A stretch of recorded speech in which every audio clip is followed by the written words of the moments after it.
Hello. It's Cindy, and welcome to the Good and Ghastly Podcast, episode number 2. And today I have a fill-in because unfortunately Angelica is under the weather. So I had to call in a favor very last minute, and very lucky for me, I share a household with another podcaster. And I have my husband, John, from the Good Teams Win, Great Teams Cover podcast here today on the pod. Welcome, John. Hello. Thank you for having me as a last-minute favor. I feel very honored. Good. I'm glad. I appreciate that. Definitely a different format than we're used to. We could be in the same room, but honestly, I'm too lazy to set up the equipment today. So we're going to do it this way. Yeah, It's a new but view as well for people who've seen the first 2 episodes. You've got the yeah, side view now of your podcast studio office space. You get to see the little pod- Charlie thing over your left shoulder there. yep, the little Yorkie cutout. You like And that? yeah, very cute. And the gold statues, don't know what they are really, but they are gold and they look so Yep, cool. yep. So yeah, this is Decor Talk with Cindy and John. No, I'm um, enjoying getting the different view. Normally it's just you and Angelica straight on, and now I get to yeah, kind of spot the office stuff. yeah. I figured I'd unblur it because the blurring kind of makes my head look like a floating head sometimes. So it's clean enough. Yeah, and behind the curtain, a little, open the curtain, come on, Mm, or what have you. It's like the blurring really seems to affect StreamYard as well. Like it seems to yeah, buffer the video really badly. So I always just there's just a white wall that I'm sat in front of. Because yeah, when I had blurred backgrounds on, it really slowed down the video. I had to keep mhm. knocking my video off and on. I can see this bit getting edited out, but I yeah, don't know. I think people are just some interested. well, I think it is interesting. People who are going to do their own podcast, like StreamYard's great, but yeah, the video buffering really does work weirdly when you have a filter or you add a blur to the background. Yeah, absolutely. I think computing power, depending on what your setup is, and internet, which our internet connection is not the best. No, So fingers not crossed. sponsored by Xfinity here. No, nope. Yeah, we could do a whole podcast about Xfinity and that. Lovely.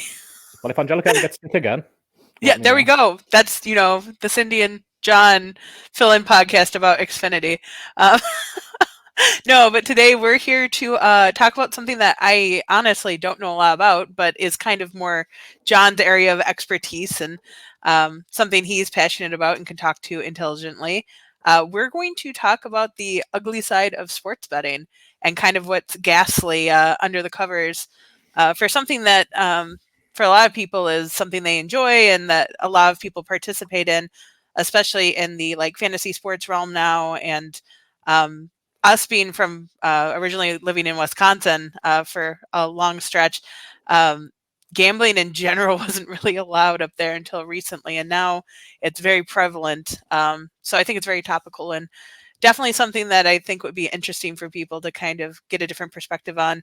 Definitely a little bit different than Angelica and I's normal talking about our lives and that. So yeah, John, do you want to tell anyone about yourself before we jump into it, or you can always just jump into it too? Angelica and I just banter usually. Yeah, sure. But So yeah, I've been a huge sports fan since I was, knee high to a grasshopper, as people say. Since I was very young. My mum loved football and sports, and it kind of just has always been a huge part of my life. And I remember when I was very little, the first time I seen David Beckham play soccer, and I was like, "Oh man, this kid's going to play for England." I say kid; he was older than me, obviously, and like I really wanted to place a bet on it. But like it turns out now, like looking back, like he was obviously always going to play for England because he was always really special. Like I wasn't going to get 100-1 mm, odds on him playing for England. But that was just kind of one of the first things that kind of piqued my interest in sports betting, of like having, the ability to look ahead and potentially make money on being able to predict or forecast what might happen in the future. And again, I never got to make that bet. I never didn't try and tap my mum up when I was 10 years old to go to the bookmakers and make a bet on a Manchester United player one day playing for England. Because again, the odds on that were probably very high. Not just me being a talent scout, seeing this kid playing in the biggest competition in Europe as a 17-year-old and going, "Oh, this kid's special." But my love of football as I grew into an adult, I had placed a lot of football bets in the UK. And again, very different backgrounds, the UK and the US. Sports betting has been huge in the UK as long as I've been cognizant of it. And very similar to what's now happening in the US. So in 2018, the US Supreme Court overturned a 1992 federal law that basically forbid sports betting across all states. It is now a state rights issue. But over 30 states and the District of Columbia have approved sports betting in some form, some much more open than others. Illinois, where we live, is very open to it, which I like. I like sports betting. But we are here to talk about the uglier side of sports betting, because I think that's very important to not ignore, essentially, because it's a very ugly business. And again, full disclosure here, it says under my name there, Good Teams Win, Great Teams Cover. Me, my friends Paul and Joe, every week, we put out 2 podcasts a week, doing betting breakdowns and betting previews, and kind of just overall NFL previews of what we think is going to happen in the coming games, reviewing how we've done over the previous week. And we do, 2-3 hours podcast a week on that subject. However, we are very pro responsible gambling. You'll never hear anybody on our podcast telling you how much to wager. We're never going to tell you to follow our bets. We'll tell you if we've won and we lost, but there's never going to be any pressure of buy our tips. We're going to guarantee wins. Nobody can do that. Anybody who's trying to sell you that is selling a bill of goods. It's never going to be a success. They're the people who they're making money by selling it to fools, essentially. And we actually partner with a UK gambling app called Fantasy Game Day, who only let you bet 5 times a week. You basically you pick a lineup, but you can only pick 5 a week, so you can't end up putting thousands of dollars down, or pounds. The most you can spend, and therefore the most you can lose in a week on Fantasy Game Day is £37.50. You cannot lose more. Unless you set up multiple accounts, which is illegal. Like, no legal way to do it. However, sports betting companies essentially will take every dollar you have and then some. There was an article this week, and this is kind of my big thing of the week in terms of sports betting. Because again, my betting exposure goes down a lot when the NFL season isn't in. I don't really bet on soccer anymore.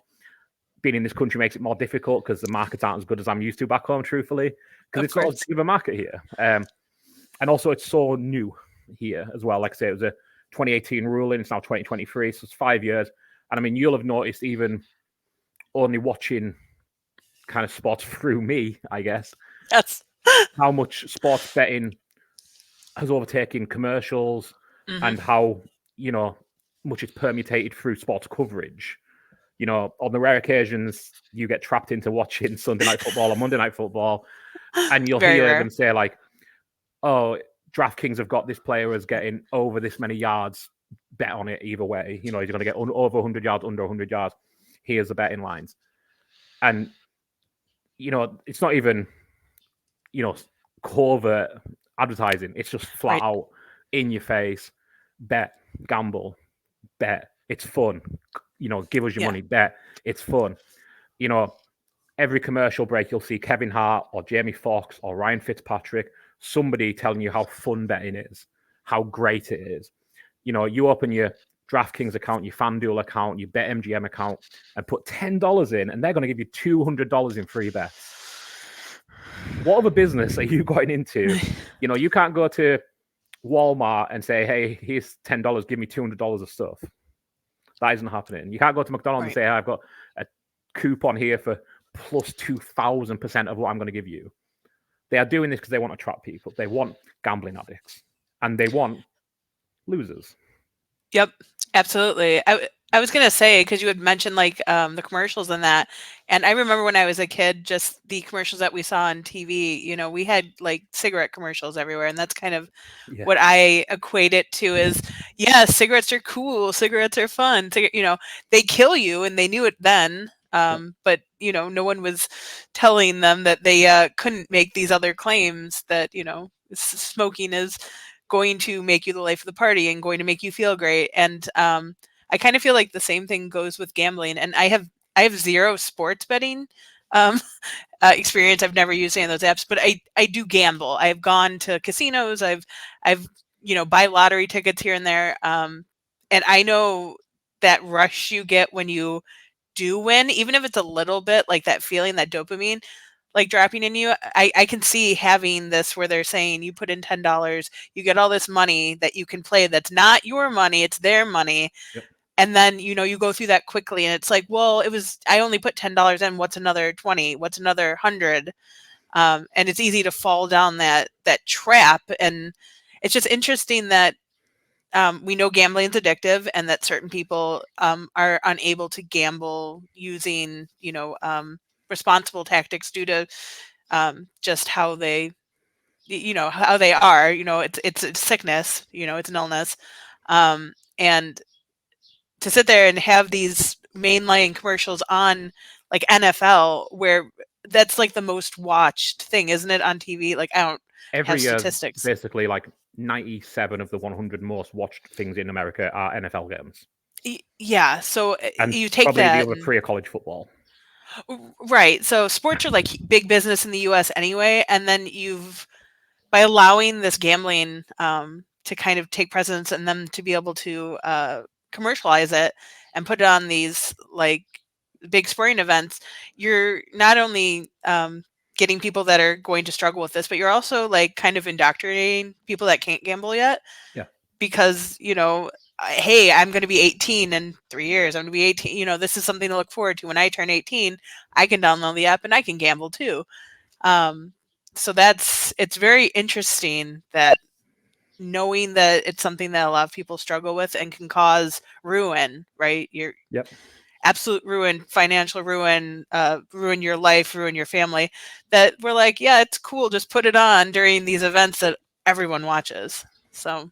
Yeah. And kind of on that kind of note, in 2015, the NFL actually banned Tony Romo, who was one of my favorite all-time NFL players, was hosting a fantasy football convention in Las Vegas. Not a gambling event, a fantasy football convention. And the NFL made him cancel it because it was too closely associated with gambling. And now, 9 years later, you can't turn on an NFL product. My favorite podcast of all time is the Around the NFL podcast. When they do their weekly pick 'em of which games they're going to cover, they cover one, certain ones each. They talk about openly I think it's DraftKings, but what the spread is on that game, e.g., if Green Bay are playing the Bears, Green Bay are favored by 3 points, Bears are 3-point underdogs, and what the over-under on that game is, whether it's 48.5 points. Do they think it'll hit the over? Do they think it'll hit the under? They don't necessarily talk about whether they'll think it'll hit the over or the under, but they actively talk.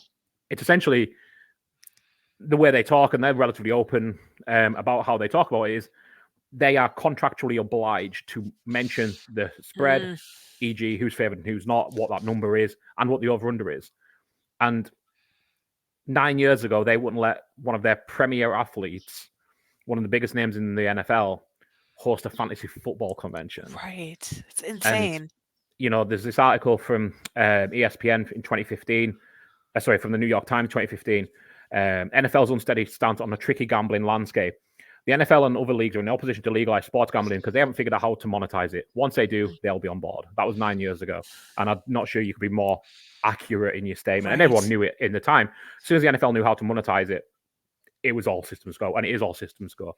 But yeah, there was an article this week in the Wall Street Journal that I wanted to talk about. And I think it'd be helpful to put the link in the chat. In the comments, episode notes, however you put it on. Yes. Yeah. YouTube or what have you. Yeah. This Wall Street Journal article, and I have the archive link to it, so you don't need to sign up for an account to it. Thank gosh. But it's a psychiatrist who tried to quit gambling, and the apps just kept her hooked. Gambling addiction is obviously very, very serious. In the UK, you have these commercials of when the fun stops. And imagine telling a smoker that, or a drinker that, or an alcoholic, person with an eating disorder. Hey, when food stops being tasty, or when you feel satiated, stop eating. Great, well, you just solved the obesity crisis in America. Right. And it's so flippant to be like, when the fun stops, stop. We solved the gambling problem. It's like, it's so negligent, and it's so willfully negligent. It's essential. We have to put something out there. So here it is. We're protected. It's not acceptable. It's not applicable to anybody. But this psychiatrist, Kativa Fisher, lost 6 figures playing sports betting and online gambling and online casino betting. Mm. And what happens when you're a big loser, essentially, or a big customer? But essentially, if you're a big winner at casinos, so essentially online sports books and casinos in real life, I'm sure, you get limited or you get removed. One of my favorite fantasy sites and sports betting sites is a site called, and this isn't, they're not a book, sorry, they're a tip service, I guess, but like yes, tip service is too unkind because they do fantasy, they do DFS. They're not selling tips, they provide insights and they do projection tools. It's established to run anyway. Two of my also favorite fantasy people decide to set their own company up, and they've done it for a few years now. And the podcasts are great, the YouTube's great, the content's brilliant. But they sell different subscription services, and one of them is for betting on prop markets. So that's not your standard spreads and handicaps and over-unders. That's things like, will player X get over this many receiving yards this week, which books have a lot harder time controlling because it's a lot more niche market. So they want to take as much money as they can on them things, but they want to lose no money on them, obviously. And ETR established a run. They sell that subscription on a weekly basis because as soon as you start winning, bookies are going to limit you. Yeah. So they openly say, you know, if you get the subscription and it hits like we expect it to because they're very successful at what they do, you're probably going to get limited after a week or 2 weeks or 3 weeks. So we can't, in good faith, sell you a 6-month subscription because you aren't going to be able to use it. And again, that's what I'm saying. They're not a bookmaker. They're not somebody who's touting tips to try and draw. They're very pro-customer. They're very anti-sports book. And they're trying to, as everybody should be, if you have the ability and the means, F sports books. They are bad to society. But I have fun playing them. If people could set themselves limits and do it responsibly, all for it. But sportsbooks in themselves, I think, are a cancer to society, essentially, because they are not there to protect their customers. They are not there to protect anyone other than making every dime they can from anybody they can. So, just so I understand, like, because you brought up like the NFL being able to commercialize this, are like DraftKings and that, are they affiliated with NFL at all? Do they pay anything out? They pay for sponsorship with the NFL, yes. Okay. So yeah, NFL Red Zone, NFL commercials, NFL etc. are all sponsored by DraftKings. You know, Scott Hansen, who I kind of find, I don't know his full background, but I know from certain comments he's a very religious Christian man. And I know there was always a tough tie in between gambling and Christianity from just growing up and hearing about it. Again, I'm not religious, so I don't know fully how it is. He goes on and talks about like the DraftKings best odds of, you know, what is a parlay that you can put together today. And I'm always like, I wonder how uncomfortable it makes him talking about this. Because like when he started at the NFL, and he's an incredible broadcaster, he, you know, 7 hours in a row without a break, every Sunday. Right. And I wonder how uncomfortable it makes him because, like I say, he's very pro-Christian and is very, not going to say very outspoken on his Twitter and his social media as well, but it's very clear where he lies religiously. And I know religion and gambling don't always mix. So you kind of put people in these uncomfortable positions because NFL employees also, I know from listening to Around the NFL podcast, they're not allowed to gamble. And NFL players aren't allowed to gamble on the NFL, which makes perfect sense. But they also are not allowed to gamble on anything at a team facility. So if you're there was a Lions player last offseason, Jameson Williams, got suspended for 6 games. It was later reduced to 4, I believe, because he placed a bet on not the NFL, but I believe at the Lions team hotel on his phone. Oh, wow. Which is a relatively new law. But the NFL insists that they educate all their players on what is legal, what is not legal. And either he wasn't paying attention, it wasn't made clear to him. I don't know exactly what happened. But when you're pumping out DraftKings content on a daily basis on all of your NFL networks, on all your NFL podcasts, I can understand why a young man of 20, 22, whatever age Jameson Williams is young to the league, gets a little mixed up. I think you kind of, you know, he's not betting on the lines to lose. He's not betting on a game he's involved in. It's not an NFL product at all. It just happens to be in the Lions team facility, whether that was the, you know, the campus where they train. I think it was a team hotel, though. I think they're on the road for something. and he just placed a bet when he was in the team hotel, which is a little unusual.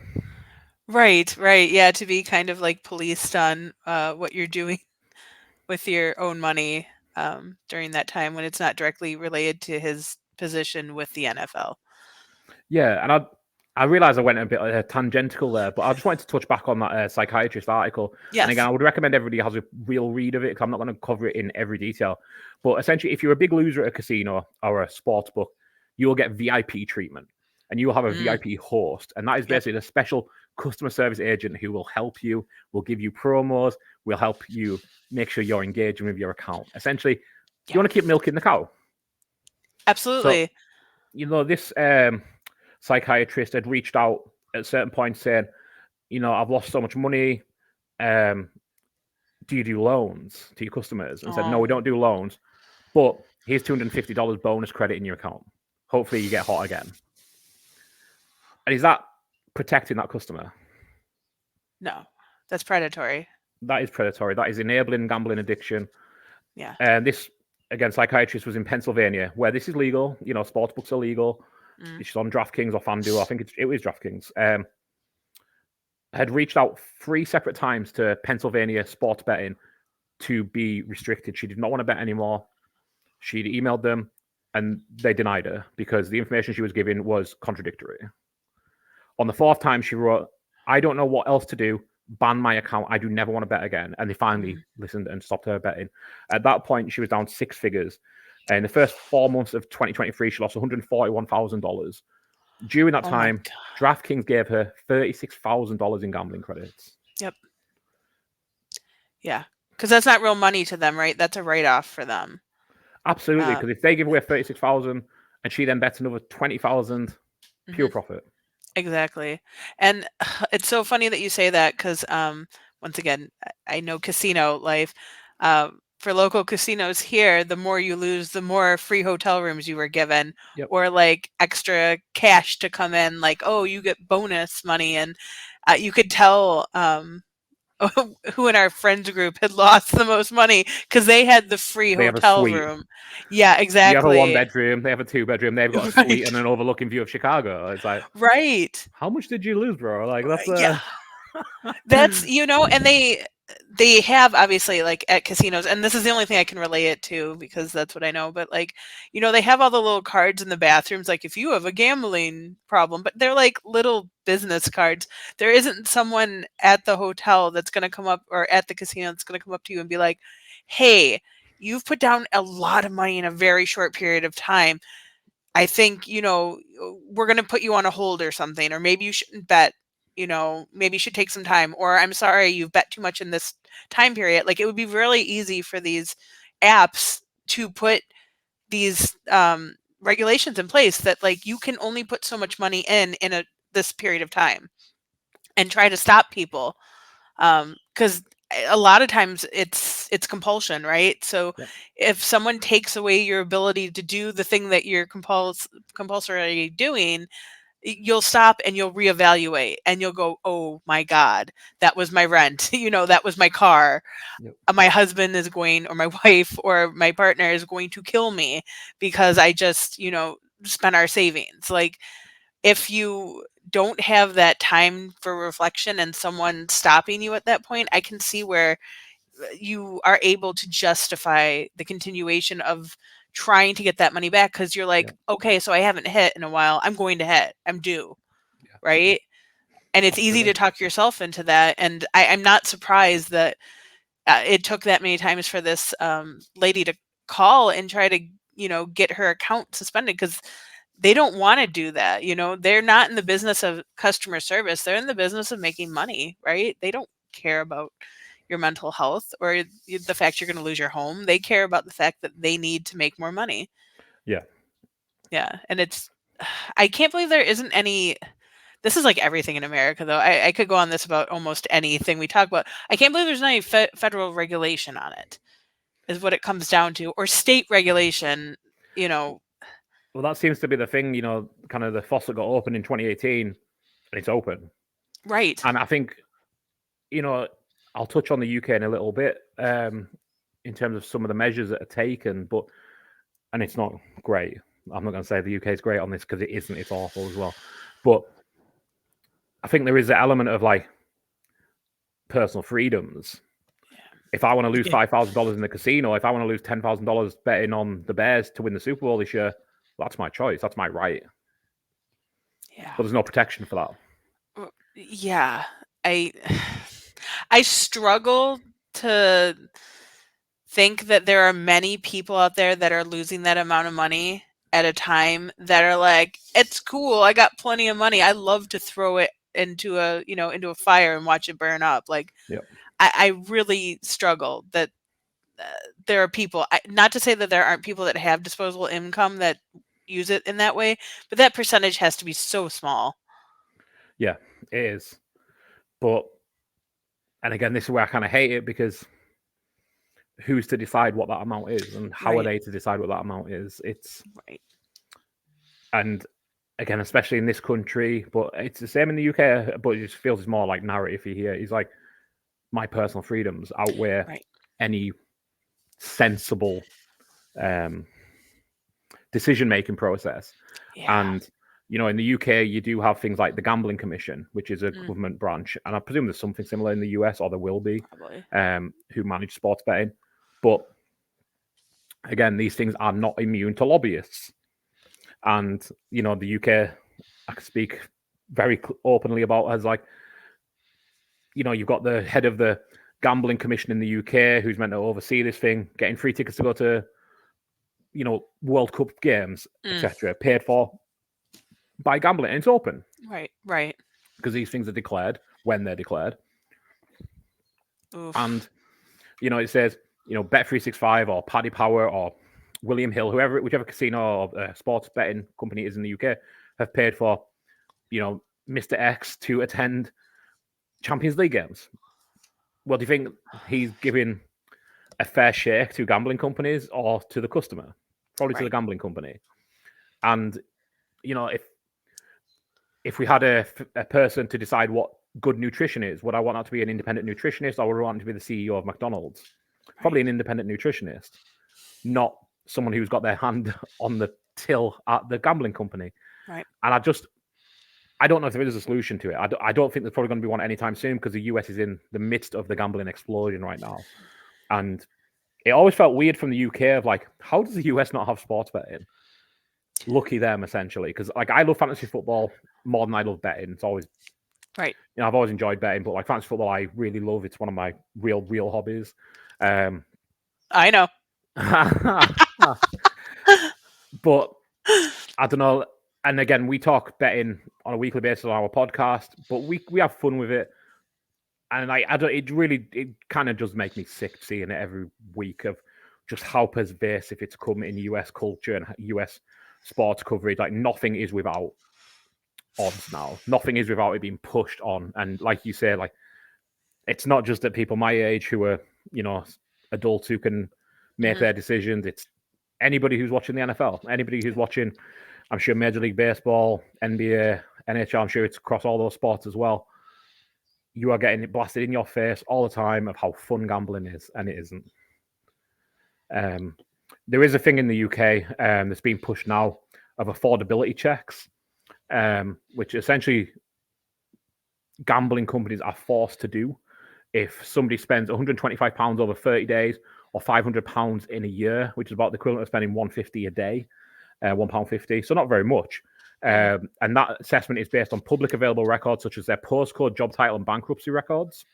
If a gambler endures a net loss of £1,000 in 24 hours or £2,000 in 90 days, there should be a more detailed check examining their current account, essentially. But again, the gambling companies are fighting this because they don't think that's fair. You shouldn't be persecuted for your postcode. You shouldn't be punished for your job title. And it's kind of hard to fully disagree, but if you're not willing to do anything to protect customers, then someone else is gladly, thankfully, taking the reins on that. Right. I don't have a perfect solution to it, but this is a Good and Ghastly podcast, and I wanted to talk about something that I know about that has a ghastly side that I don't think a lot of people, I'm not going to say don't know about, but maybe don't know enough about. and something that does get swept under the rug a lot because, again, gambling is fun, gambling's great. And again, I have no problems with people gambling. I host a gambling podcast. I like going to the casino. You know, if you take $500 out and decide, hey, this is all going to be lost at the casino this weekend, if I come home with any money, bonus. I think having that kind of mindset is necessary and healthy. I think the ability to prey on addicts is horrendous and essentially inhuman. Right. You know, you wouldn't do it. You know, you wouldn't. If it, I remember reading a tweet or something about this years ago, like if you know you've seen a monkey hoarding all the bananas and wouldn't give any to any of the other monkeys unless they offered more than what it's worth, you'd think this was the craziest society in nature. Right. And we do it, and it's like, oh, what's human society? That's just as we are. You know, we can't possibly just share what's right.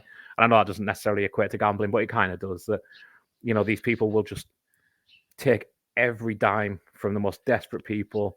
Right. They will offer them more and more promotions. And I haven't opened my DraftKings account since the Super Bowl, which was a few weeks ago now, a couple of weeks ago, because I'm nothing to bet on. I bet on the NFL primarily. Right. And I've had, and again, I don't even read them, but I've had promos from DraftKings sent probably every few days of, hey, you want to log in and you'll get X, Y, or Z. And I don't even open them because I know that it's just, if I open it, I'll probably end up having a look. And it's nothing I want to bet on. So I'm actively controlling that by not opening the email in the first place because, it just takes a little look. So, I'll have a bet on the football instead then. And then, that lost. Oh, shooks. Well, maybe I'll try and make my money back up with the afternoon game. And then before you know it, you're, $50 down the drain, $100 down the drain, and you're like, fuck, what's the next promo going to be? It better be a good one because I'm... so, yeah, having that, I guess I'm lucky I don't have that addictive personality, but a lot of people do. And I was going to say, like, I would be interested in seeing the data on, like, socioeconomical class. Yeah. And who bets and at what amounts, because I can guarantee that it's not going to be a bunch of rich people that are gambling.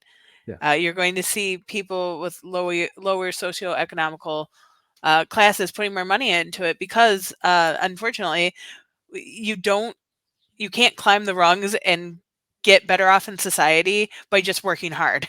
Like, that's not how it works. Like, you don't get more money by just doing a good job and trying to climb. You do it by, like, hoping that there's, like, a windfall and that take you a chance. Exactly win the lottery, that you can bet enough that maybe, you're a really analytical guy that spends a lot of time looking at statistics and understanding what you're betting on. Like, you don't just do it off of feeling, or in most cases, not saying you don't have intuition, but, like, you tend to be data driven decision making, especially with your experience. But I know there are people that just bet on a feeling, or that it's their team, or it's, they've heard that this person's supposed to be, the most amazing player. And so they put all of that into that. Yep. And it's that combination of that hope and wonder that, I might be able to actually win something and Change climb my life. ahead. Exactly. And so, I absolutely can see that it's beyond just being addictive. It's just they're preying on people's hope. Like, it's awful, because it's just a predatory practice that just doesn't have, it seems, from what you've said and from what I understand of it, any kind of regulation that's going to put any kind of blockade in place to make sure that people aren't basically becoming destitute from this. And it's really, I just can't believe that it's just been left to, do whatever you want and make a lot of money, much like our cigarette company friends. I don't know if it's going to take 30 years, 40 years to catch up, or is this something that they're working on and there's going to be some kind of ramification for this kind of predatory, behavior from these companies. Yeah, I mean, and again, lobbyists do so much. So Yep. I don't hold my breath. I don't have much hope. I must be honest. Yeah. As sad as that might be, and to your point of locations and demographics, there Hmm. in the UK they have things called UK betting shops, which are much more common in the UK than they are here. Even with because I mean, betting seems to be very much an online thing here. Yeah. You Yeah. very much, have you ever seen a bookmaker's shop when we haven't been in England, where you would walk in and No. place? I mean, I know, casinos, they have sports books, but I mean, like, Right. literally on the street, you've got a William Hill, you've got a Coral, you've got a Mm. Ladbrokes, and those things have in them these machines called fixed odds betting terminals, where you basically go and bet on virtual horses, virtual football matches, pretend things. Oh my gosh. Yeah. So to try those are sweet nectar for gambling addicts, because it doesn't matter what's on in real life. There's always a Right. virtual race. There's always a virtual thing happening. You want to go and play roulette? Well, you don't need to go to the casino. There's a virtual one here for you. You want to go play blackjack? Virtual one's right here for you. You don't need to go off your street. Wow. So, to try and rein that in a little, you are only allowed 4 fixed odds betting terminals per shop, because they are such money makers. Wow. So what you have is, and again, I grew up in the North of England in not a rich area, Carlisle. It's not Working well man. off. It's not Right. it's a very working class town. Yeah. So you'll have on the high street. Not you will have. You do have. You've got Ladbrokes, and then 50 yards down the road, you've got a second Ladbrokes, so they can have 4 fixed odds betting terminals with one person in each shop. It is worth them paying the rent. It is worth them paying that employee and the overheads to have another 4 fixed odds betting terminals. In Carlisle City Centre, which again, not a huge city, I think you've got 4 or 5 William Hills. Each of them has full max capacity fixed odds betting terminals. Of course. And that's in one little city of 100,000-ish people. But in terms of the number of betting shops per capita, it is predominantly, not going to say poor areas, but certainly not your, W6, posh West London. It's places like Carlisle, Middlesbrough, Liverpool, working class towns in north of England, towns in Scotland that aren't, Edinburgh. Right. That aren't so, high class and high wealth and what have you. It's much more working towns that it's what they people prey on. And it's one of them. When I read about that, and you suddenly realize, like, why is there so many different books? Why do they have 5 in? Why wouldn't it make more sense to just have one? It's like, no, because they could only have a certain amount of those fixed odds betting terminals, which essentially are just income pure for gambling companies to just sit there and have another one person manning the desk, taking real life bets, which feels like such a small part of the business. And the other thing is just make sure those betting terminals are filled and on. Yeah, absolutely. So yeah, I don't have much hope for it being reined in anytime soon.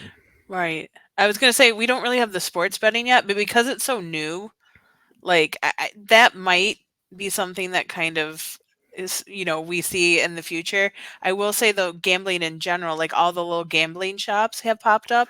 Yeah. And there's gaming, which, like, even though they have like the things that say for entertainment only, you put money in and you get money back. Yeah. Like they're definitely for-profit machines. Those have popped up everywhere. Like there's a bunch of like the little halls that you're talking about where it's like a one person. They're basically serving drinks and making sure that the machines aren't jammed.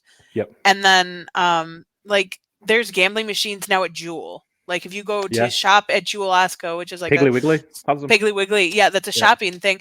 You can go in there and like, even the UK doesn't have that. No, right.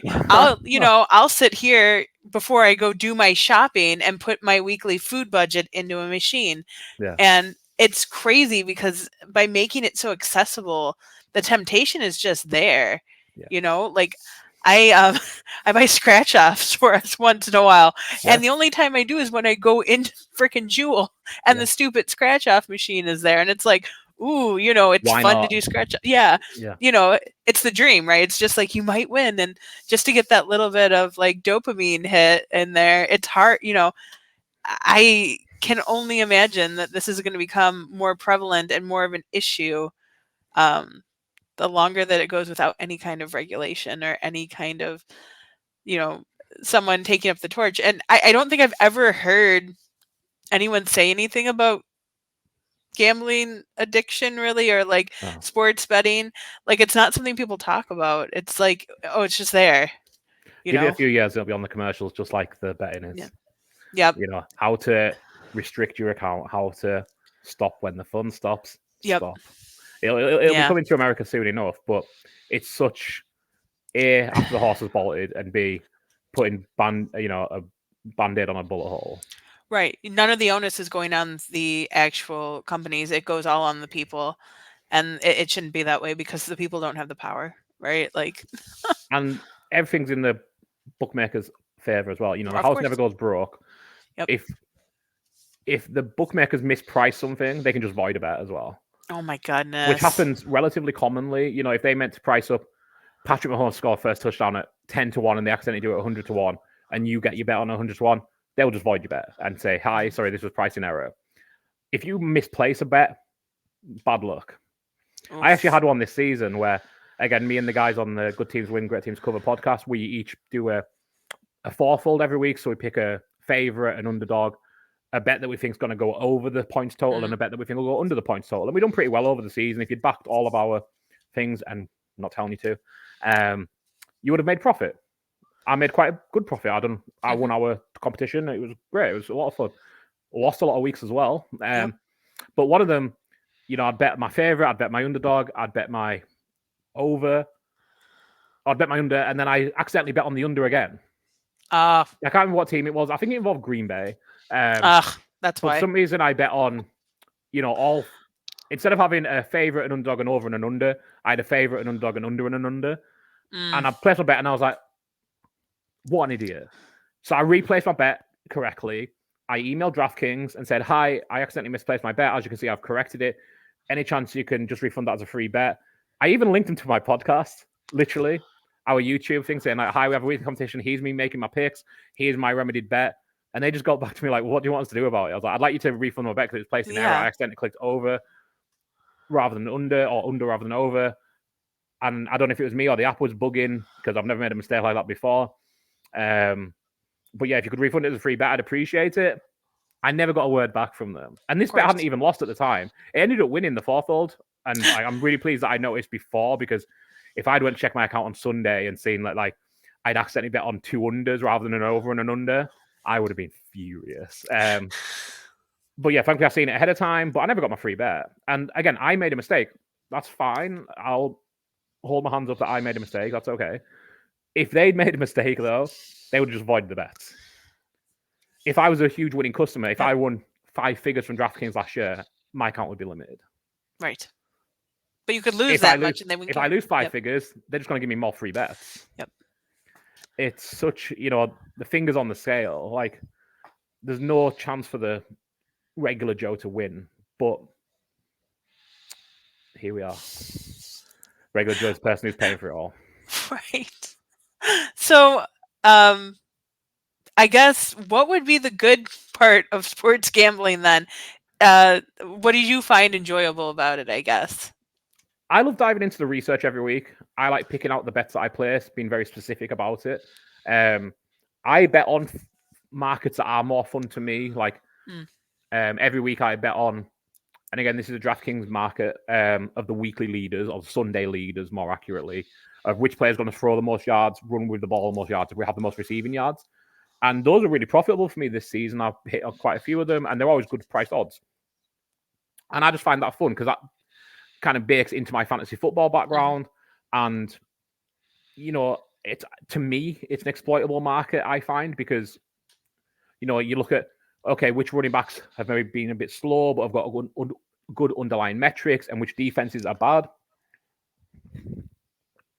against the run, which teams might run up the score.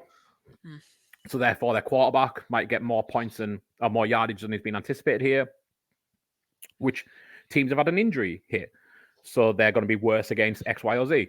And I love doing that research and then piecing that together as what could be a profitable week. I enjoy talking about it with my friends. I say, we put out a podcast every week or 2 podcasts a week talking through what happened, how that impacted our bets, what thing we're going to do this week going forward. I love looking to the future for markets, like who's going to win MVP, who's going to do X, Y, and Z over the season. As the draft's coming up, trying to break down that smokescreen of coaches talk, agent talk, what the teams actually need, which players are really going to be drafted here or where or whatever that might be. And to me, that's fun. I'm never, but I'm lucky I don't have an addictive personality to the sense of I need to bet $100 on something this week. I need to find somewhere to, feed that. That just doesn't exist, thankfully, for me. So that's why it's fun for me. But I'm very aware of how ugly the overall business is. If me stopping betting and having fun on it would remove it for everybody and would make it nice for everybody, I would gladly do so tomorrow and never place another bet again. But that isn't going to happen. But yeah, to me, it's just, the social aspect of it, the ability to put into use the things that I find enjoyable and do research on through the week anyway. And then, when you do make profit, it is really nice, over the season. I made a healthy profit over the NFL season. And I think a lot of that was because it was more focused through talking through our bets on the preview shows, talking with Paul and Joe about what, edges we were noticing and what kind of players we were highlighting in particular. And then having every week we'd put out one Instagram post. Joe does a nice little Instagram post for us because I can't do that, of what our bets are for the week. And again, it just makes you, it doesn't make it, but it makes me concentrate what I'm doing. Right. I'm not just okay, I'll put $10 here, $20 there, $20 there, $20 there, and that adds up. Whereas if I know that I'm betting on essentially 6 markets or 7 markets, and it's going on a page, and I'm going to be, accountable for it because it's on our Instagram. I share it on my Twitter. I share it on my Instagram as well. Right. If I lose every week, I'm not going to say my friends are going to be like, "Oh, Byron, what are you doing?" But I'm not going to say I'd be embarrassed either because I don't know what the future is. We're not selling picks. Right. We're just telling you what we're betting on. We're not. If Paul or Joe ever wanted to get into the thing of we should sell picks at $10, no, you don't know the future. There's no fixed betting, or if there is, we're certainly not aware of it. Right. And that is one of the things, again, with the prevalence of sports betting that I found horrendous, is the amount of crybabies on social media when their team loses or the team they've bet on loses. It's a fix. The NFL's fixed. The referees are in on it. And yeah, officiating isn't perfect, but it wasn't perfect before sports betting was a thing either. Right. And it's if you think the NFL is rigged, maybe don't bet on the NFL. You're right. Or if it's so obvious who it's rigged for, bet on the Chiefs. But it's just crybaby losers who don't like losing more than they bet, and maybe just don't bet then. Only bet what you can afford to lose. As soon as you bet, regard it as lost money. Yep. All things that I think are healthy to having a good mindset around betting. So yeah, Definitely. Those are kind of the good parts for me, apart from the crybabies, which kind of got back into the ghastly of it all. But yeah, I find it fun. I don't have strict financial limits on what I will bet, but you do. No, but I don't have a clear. I can only bet this amount this week. Right. I have an understanding wife that we talk about things, and if I wanted to bet an extra $10, I'm sure it'd be fine. But we've never got to the point of, and never will get to the point of chasing losses or hiding losses. It's same as spending money on anything else, really. Once you spend it, it's gone. If you get any back, good for you. It was a bonus. Yeah. But yeah, the fun was, doing the research and placing the bet. I was going to say, it's kind of like, I kind of regard it as you having a hobby and that you invest in that hobby. And like you said, if you get a return, great. But the point is that you enjoy doing it and you do the podcast, and it's part of the podcast is, investing for good teams win and great teams cover in order to actually put your money where your mouth is, right? So you're not just a talking head who's telling people not that you're telling people what to do, but not just sharing your Talking opinion through our and process, yeah. right, exactly. You're not expecting people like you say to buy tips from you or to do what you guys are saying. It is just purely for entertainment and enjoyment. And if someone does win some money because they do follow what you do, said or want to get involved, awesome. But Yep. you guys definitely in every episode I've ever listened to, you've Both of them. never, you've never, it doesn't feel like a gambling podcast, if that makes sense. Like, Yeah. it for me, it's first and foremost a sports podcast that has a gambling aspect to it. So. If that's something that you'd be interested in for our audience, even if you're not a sports person, I can say that John is very, very entertaining, and his. You look surprised. I was going to I was say. just going to say Joe and Paul getting thrown under the bus. But... I was just about to say, and Joe and Paul are lovely as well. If you're American and you love accents, yeah, Joe has a wonderful accent, I'll just say. Paul's is lovely as well. John's, is not as refined, but still amazing. So if you just want to listen to British people talk about NFL, which is kind of awesome, definitely recommend their podcast. Again, good teams win, great teams cover. And I think you guys are on break now, but you'll be posting again shortly. Yeah, I decided to take a few weeks off after the Super Bowl. I think Paul especially was ready for it. He does a lot. Yeah, we'll be back with free agency in a couple of weeks. The league season starts again, I think, March 18. So we're back with a free agency preview pretty soon. And then, we'll have draft stuff, free agency, and sneakily, one of my favorite things we do is like the fun drafts. Yep. We had a Christmas draft at Christmas, a couple of months ago now, which obviously you were on. I believe you won, if I remember correctly. No, I didn't. I got panned, but that's okay. I expected nothing. Yeah, you're with three British guys. I've got to pick British things. Obviously. But yeah, I love our off-season drafts. We did wrestling last year, best cover songs. So we'll have a lot more of those in the pipeline, which are much more not in any way kind of sports or betting related. There will be some sports drafts, but I find those are just fun, evergreen things. And then, the NFL season will be here. It's a long way away now, but it'll soon be around. Yes, it will. Sigh. I lose my husband then for so many more hours during that season. And obviously, soccer season takes up way too much of the year, but that's my opinion.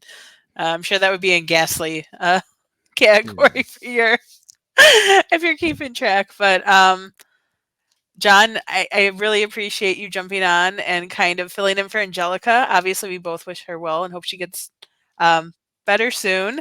Not your wonderful co-host or guest to have on, though, and I appreciate you kind of filling in and sharing the ugly side of sports betting. That is something that I don't think Angelica and I would have ever discussed, just because it's not really up our alley. But it's been really illuminating to talk about it, and just put a little spotlight on maybe some of the ghastly stuff that happens in that side of sports gambling. So we appreciate you. I'm sure Angelica would say the same, being on. Is there anything last minute things you want to plug or anything you want to say, fun quotes, anything cool that happened this weekend or week that you want to bring up? I usually ask Angelica at the end if there's anything she wants to share, and then she gets caught off guard and I end up rambling for 20 minutes. But yeah, I just got caught off guard. I'm trying to think if there was anything noteworthy that's happened in the last week or so. Got a little haircut. My wife's done me a little trim job. Not great.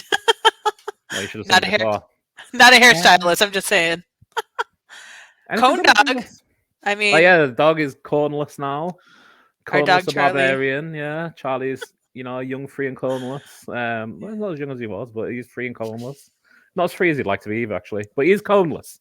Yeah, I think that's why I'm trying to think if anything big or cool happened with work or. My brother-in-law Donald had his birthday yesterday. Happy birthday, Big Doe! Happy birthday, Donald! Yeah, the big 42. I think really? It's 42, 43. I can't remember how old Donald is. Maybe older than that, actually. But he's very young. It's much older. he's at his 40th, I know that, and he's very young at heart. Most importantly, he's still a big kid. So yeah, happy birthday, Donald! If you happen to ever listen to this podcast and make it through 50 minutes. depending how much Cindy edits out. This whole section. The 4-minute podcast. Yeah, it was Donald's birthday, so that was good for him. And yeah, my brother got engaged like a week or so ago as well, I think, or he posted about it a week or so ago. So yeah, Your baby brother, yeah. Well, my brother, he is younger, but he just looks older. Well, he is the baby to me, like always young Stu. Yeah, well, I'm younger than you, and Stu's younger than me, so yeah, I guess that makes sense. Yeah. See what's getting edited out again. So yeah, congratulations Stu and Jenny, and congratulations Donald on having a birthday, and congratulations Charlie on being coneless. Lots of good things there. Very little ghastly items. So absolutely, I love it. I love the family spin and the positivity radiating out of you for the good side. Unlike Angelica and I, who are internal pessimists, John is very much an optimist. And yeah, yes. I have another thing that isn't. It is something I thought was positive. Do you know what a kangaroo word is? A kangaroo word? Yeah, you're an English major, right? I am an English major. I've never heard the term kangaroo word other than the word kangaroo. Oh yeah, it's about an Australian animal. You've heard of it before? Yes, of course. No, so a kangaroo word is a word that contains a synonym inside its own word. Interesting. For example, the word masculine contains the word male. It does. And the word chicken contains the word hen. The word blossom contains the word bloom. These are called kangaroo words. I thought that was very fun. It was my little language fun fact of the week. I thought you might get a kick out of it because I don't know why that's positive to me, but it makes me feel positive about the language, and I love things like that. So the word separate is amazing. The word separate has the word part in it. Part, yep. Honorable has noble in it. So interesting. Yeah, those are called kangaroo words. So yeah, not sure if that falls under good, ghastly, or just irrelevance, but it made me. I love these things, so it made me feel happy. You do. You're a wordsmith, so I can see that. That would be that. Yeah, thank you for sharing. I would have never heard of that before. I'm gonna have to think now of other kangaroo words. It'll be a fun little game. Yeah, I look forward to hearing one next week. I wouldn't put that on me. I wouldn't guarantee I'll remember. We don't make promises on this podcast. That's one of our tenets. Makes sense. You know me so well. Well, thank you again, John. If you're looking for John online, you can go to, I think they call it X now, but it's Twitter, at Byronchenko. You can see his name on the screen. Definitely give him a follow. Also, if you have a chance, check out Good Teams Win, Great Teams Cover. They're on Insta. I think you can find your podcast on Spotify, Apple, all those.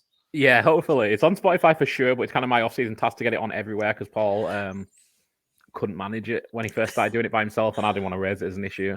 So it's my task to get it on all the podcast streams. So hopefully by the time you look for it, you will see it. But it's definitely on Spotify, and we are on YouTube.